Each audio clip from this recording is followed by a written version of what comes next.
Hey, it's Kim, and if I only could, I'd come up with a better intro.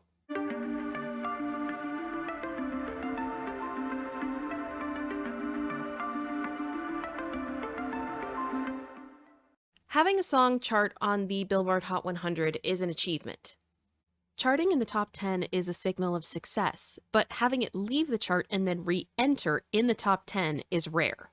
Usually, this only happens when a song experiences a resurgence, usually due to exposure or a developing news event, and it's again prompted back into the public consciousness and affects pop culture. And in all of Billboard history, this has only happened 8 times.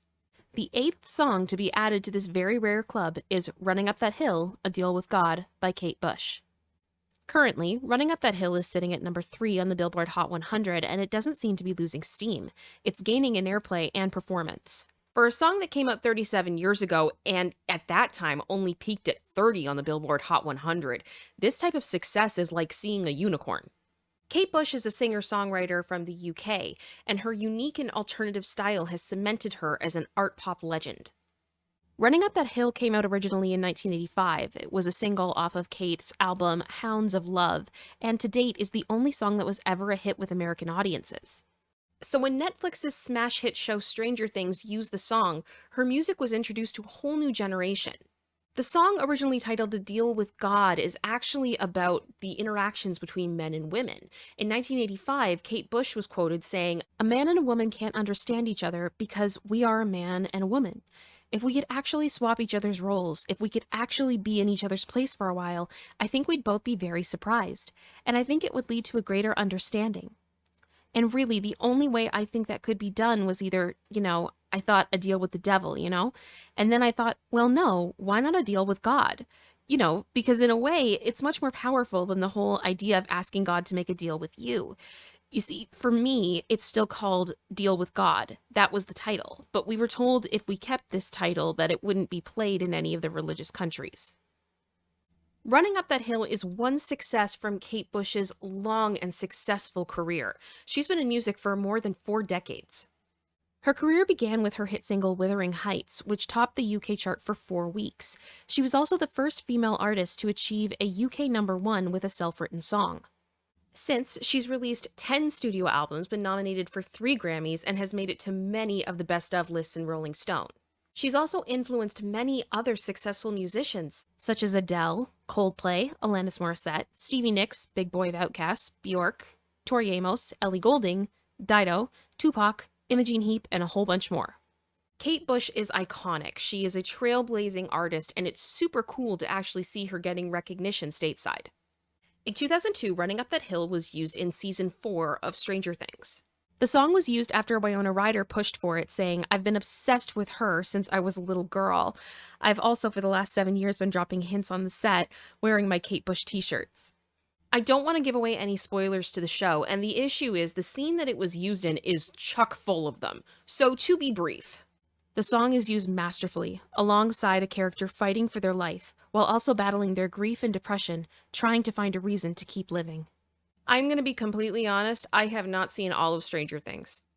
Yes, I can hear everybody at Popcorn Planet yelling at me from here. Normally, I have time to watch TV before bed, but I am also a very vivid dreamer, so I've made a very conscious effort to not watch things that are scary or suspenseful before bed so that I can actually sleep. It is on my list, but I'm definitely going to need a few days in a row just to binge watch the whole thing. But when I saw the resurgence of the song, I wanted to understand what was going on, so I actually took the time to find the scene that it's used in, that's commonly referred to as Max's song, and I watched it 3 times in a row and I bawled my eyes out.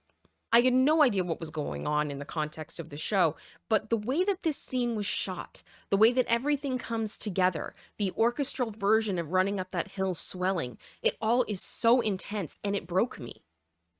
I spoke with my husband who loves the show after, and he filled in a few pieces of context for me, so I understand it a lot more now, but I think my experience with this scene kind of shows something.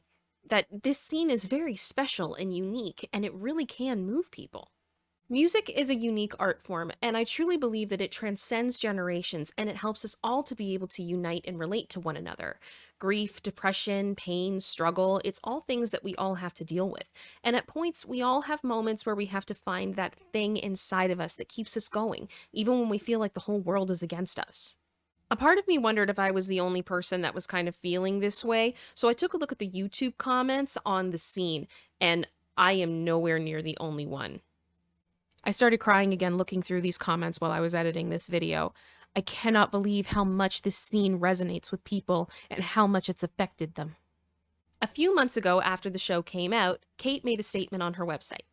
You might have heard that the first part of the fantastic, gripping new series of Stranger Things has recently been released on Netflix. It features the song Running Up That Hill, which is being given a whole new lease on life by the young fans who love the show. I love it too.